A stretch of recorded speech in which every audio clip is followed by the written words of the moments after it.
গত পঞ্চায়েত নির্বাচনে কেন্দ্রীয় বাহিনীকে গাড়ির তেল দিয়েও টাকা না পাওয়ার উত্তরবঙ্গ জুড়ে ১২৫টি পেট্রোল পাম্প বন্ধ রেখে প্রতিবাদ জানালেন পাম্প মালিকেরা।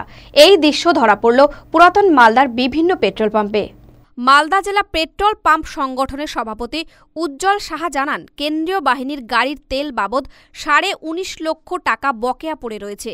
টাকা দেওয়ার ক্ষেত্রে কেন্দ্রীয় সরকার টালবাহানা করছে।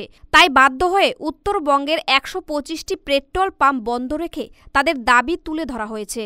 নর্থ বেঙ্গল পেট্রোল ডিলার্স অ্যাসোসিয়েশনের ঢাকা উত্তরবঙ্গের বন্ধে সারা ৮টা জেলার সঙ্গে সঙ্গে মালদা জেলাতেও প্রায় ১২৫টা পেট্রোল পাম্প বন্ধ আছে।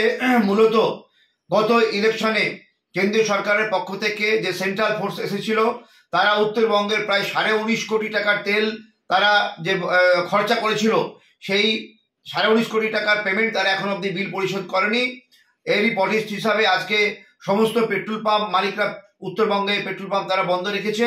কারণ অর্থনৈতিকভাবে পেট্রোল পাম্প মালিক বন্ধুরা ক্ষতিগ্রস্ত হচ্ছে এবং দিনের পর দিন দেওয়ালে পেট ঠেকে গেছে। বাধ্য হয়ে তারা প্রটেস্ট হিসাবে আজকে সমস্ত উত্তরবঙ্গের ৮টা জেলার পেট্রোল পাম্প বন্ধ রেখেছে।